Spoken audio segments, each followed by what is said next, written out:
Ladies and gentlemen, we're in We Should Know Overtime. So it's kind of a first for us. Our guest today is Dr. Larry Bell. We've been talking on We Should Know, and of course, as you know, the content, depth, and time that Dr. Bell has spent in public service is tremendous. We found that we're going to have to step out of the We Should Know environment and just go into an overtime, and we hope that you have obviously tuned in if you're watching us today on Overtime and you found us. Dr. Bell, thank you for staying with us a little longer to go into this overtime session. We've talked about your career. We've walked down your path for a brief journey in your step from, I'm going to say, the tobacco field to the State House now. Yeah. As we looked at that, there was a lot of moments in time that we didn't cover in the actual We Should Know show, and some of those moments were profound moments in your life that were not necessarily professional moments. You found that perfect mate in your life and you got married. Talk to us about that and how that came about and the experience of that. Well, it all ties in together, because I met my wife on the same day that I left out of the tobacco field and went to the office to sign my contract. She was there also, signing her contract to work in Sampson County schools. I had never seen her before, and as a matter of fact, when I left there, I took her to an apartment where she was staying here in Clinton. Mm-hmm. And I met her, and I found out that we were going to be working at the same school, at Hargrove School. So when we got to school and met the faculty there, we knew each other because we met each other at the central office here in Clinton. And so we definitely, started talking to each other. Sure. And we started talking about school and everything. Then one day I sent a note to her and asked her for a date, sent it by one of the students. It's one of those notes that we pass in school. Yeah, and she passed in school. And she accepted, and I picked her up and took her to Goldsboro, as a matter of fact, to Dillard High School to see a play. How about that? And that was it. And so we started there and dating, and we were married together for 31 years. Wow. Now, when you met her, was she originally from Sampson? She was from Delway. Mm-hmm. Delway. Okay. She was from Delaware. Which was a far ways back during that period of time in history. I didn't know her, and I had never really visited that community that much. Later on we learned that we knew some of the same people mm-hmm. in the county, but I did not know her at that time. Now you have one son. Yes, we have one son, and Larry Jr., who lives in Winston-Salem, North Carolina. He's a communication major, and then he went back and received his master's in technology education. And he works for the city of Winston-Salem right now. Mm-hmm. And my grandchildren, one finished at North Carolina A&T State University, same as my son did. And he worked in criminal justice. That's what he majored in, believe it or not. And he now works at Wake Forest University as one of their security officers over there. And my granddaughter is graduating this year in May the 8th from North Carolina Central University, and she's a psychology major. So now, and your wife's name, I just made a note here. Her name was Macy Peterson.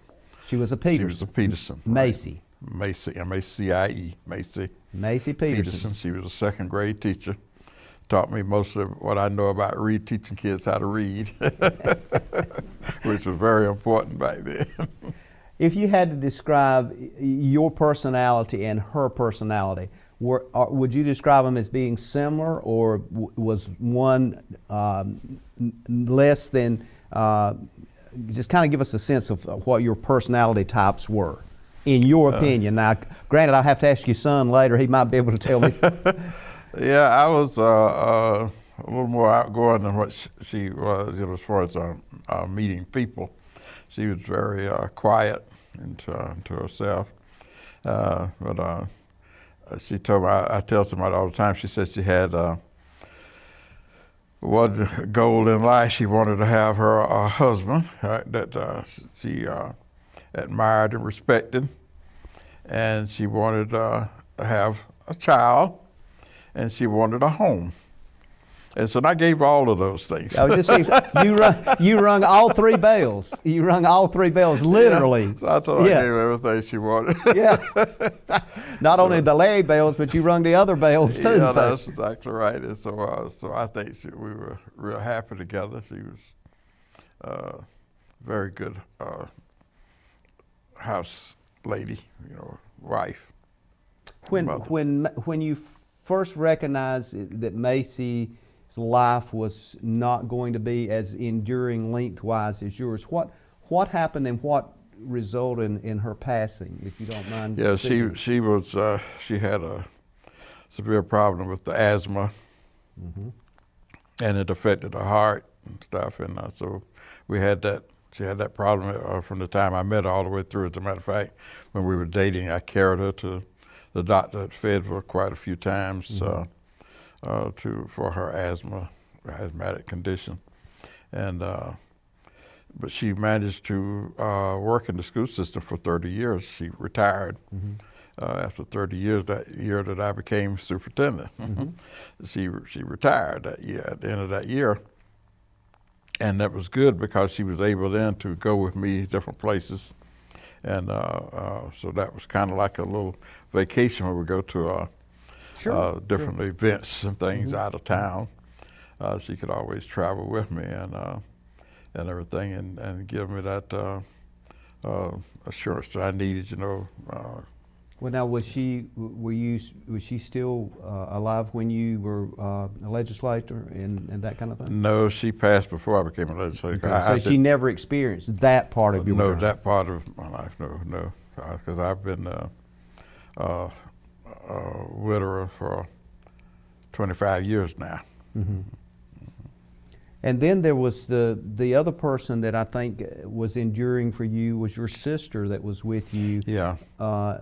Extended beyond your marriage. Yeah, my sister lost her husband, and so she came to stay with me. She was living in Baltimore, Maryland, and she came to stay with me. And I think that's the reason why I haven't remarried anything, because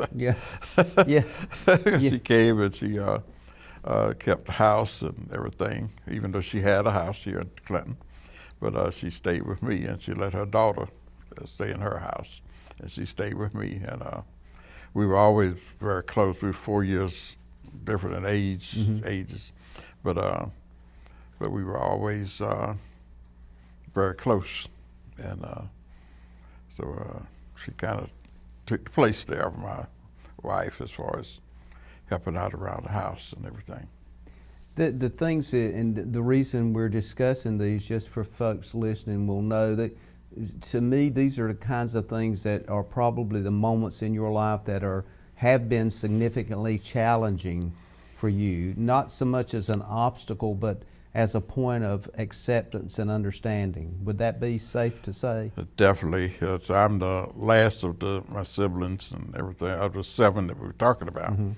And it's been very difficult to make it through, and be the last one, because I'm glad I am. But but it's been difficult to see all of them go and everything, happen over the years, and to be the longest living family member. But as a result of that, the other members of the family now, the grandchildren, nieces, nephews, and all, still sort of look up to me, as far as asking me questions and all. I had a question last week, some issues come up.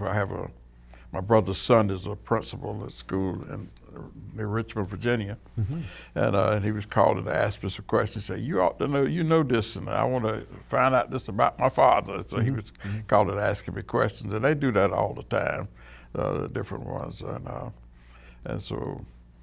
I enjoy that. And most of the time I get calls from some of them every day. Which brings the obvious question, you know, we've kind of context the We Should Know show and this overtime part as well as being kind of your pathway as to statesman, as a legislator. But really, what you just said causes me to reflect, and that journey's never really over for you, because you still have people like me and others that are asking you questions to try to seek clarity. Is that a good way of saying that? Well, I guess so. My sister who lived with me has a daughter who is principal of the school here, the intermediate school here in Clinton. Vanessa Brown is my sister's daughter, and outstanding she's principal, absolutely. And she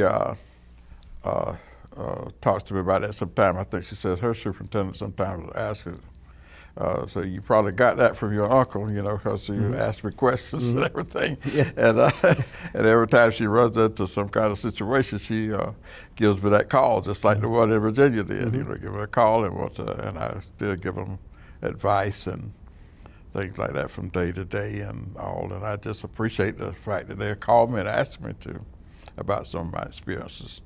It seems that so much of our life in the important parts require us to have a way of finding clarity, of seeing things maybe from a different perspective. Have you found that to be true in your journey as well? Oh yes, definitely so. And for a good example, you know, they ask me questions about some of the things going on right now, you know, with all of the things that we see on television. And then I told my son the other day, I said I was at North Carolina A&T State University whenever the sit-in demonstration started. I said I knew the 4 guys who started the sit-ins. I said that in Greensboro. I used to date one of them's sister there in Greensboro, and I said I knew them very well. And I said, and one of the things that that they told us, you know, when we go down there, you know, that you don't do anything to incite anybody. If you think you can't handle people talking to you, taunting you, whatever it is, don't go. Don't participate. If you think you're going to get upset, you know, you have to go there. It was a nonviolent type thing. And if you think that it's going to cause you some other way, don't go. And so so we had all of those understandings, you know, and he said he didn't know that I was doing that. And I said, and I also went to I said I was singing in the male chorus and the choir. We traveled in 15 states after that, going to New York, all of those states up there, giving concerts. And many times we would go into the high schools, and those children would see the name of North Carolina A&T State University on the bus, and they knew that that's where the sit-in was going on at that time during that year, 1960. And they would ask questions, you know, to us, you know, what is going on? Why are you doing this or whatever? And I said we were really celebrities when we left North Carolina and went out of state because people wanted to know what was going on. And I said this, so I remember, you know, talking to some of the students in the classes about things like that, you know, what we were going through and why we were doing what we were doing and all. And I feel real good about having gone through that period of time. And it was nonviolent, as you know. Yeah. It was just. What are some of the things that you see as you look at that time that you just described and consider where we are now in our time of change? It seems to be a bit, it seems to be significantly more turbulent, and I'm trying to, I guess, reach a point here of understanding. Is it because we've got more on-site incitement in the sense of social media platforms and those kinds of things? But there seems to be another piece that is there, which is this destructive piece. How do we get to that point of dialogue and understanding and digestion of information rather than destruction and violence and destroying things? I think when we talked about those years when we were growing up and the simple times where we all lived in a community where we took care of each other, we got to know people. And today, you don't have people sitting down talking to each other, visiting and all that, children playing together, you know, in the neighborhoods and things like that. So I'm not so sure if we haven't lost a lot by turning to some other things. And sometimes I think the pandemic may have helped us more than what we think, because it got us to the point we have to sit down and talk to family members and things one more time, just talking and understanding each other and all. And because I think we had gotten away from that, you know, that we couldn't actually feel each other's care and come problems. to that dinner table moment where That's we exactly gather right. around a table and have a conversation and maybe say a blessing at the beginning. Yeah, and many times they don't even do that anymore, you know. Everybody get his food and go sit in front of the television. But back in the day, you know, we all sat at the table and we had dinner together. We ate that way. A good point. One of the things I wanted to touch too is that, and you've mentioned this a couple of times in your journey, you became quite the vocalist in your musical journey. You talked about where you got up early to go to practice, and you can read music well, and of course I've been fortunate to hear you sing a number of times. Do you get called on periodically to sing a few verses in public, and is that something you would entertain doing today? I might would sing a verse or two, but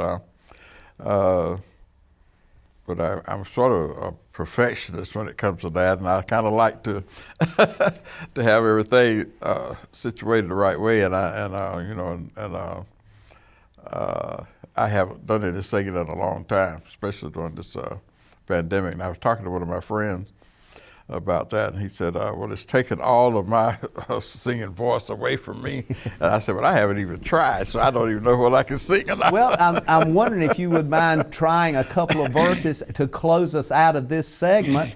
And of course, we'll take whatever, but I've heard you do that in front of quite a number of people before, and just bring it.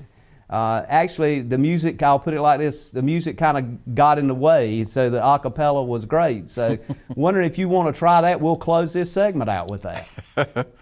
I might try that just a little bit, because I know most of the people in Sampson County heard me sing anyway. So. Okay. Well, why don't we do that? Why don't we do that now? We'll give you the last minute or two to close it out. Ladies and gentlemen, I want to thank you for being with us, and also thank Dr. Larry Bell for his service. And he's awarded many awards, the state awards of the longleaf pine and all those kinds of things that only a few people get. Dr. Bell, take us out in a tune of your choice and the verses as you choose to sing, and we'll go from there.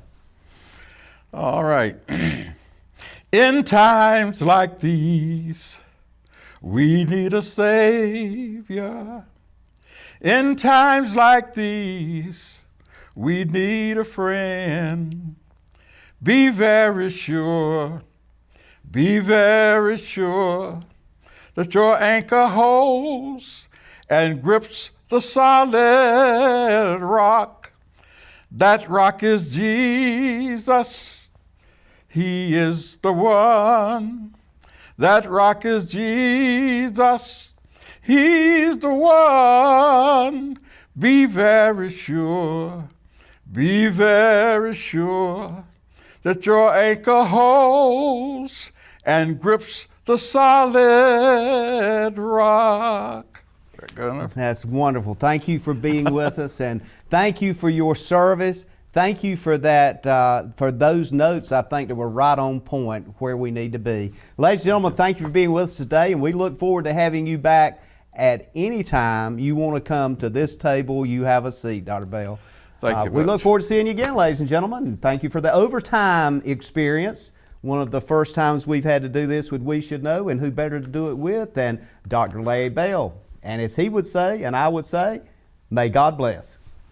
Thank you for tuning in with host JW Simmons. If you have a question, comment, or suggestion regarding this or any episode, please send your emails to weshouldknowedu@gmail.com. And remember to tune in every Tuesday at 2:30 for another informative episode of We Should Know.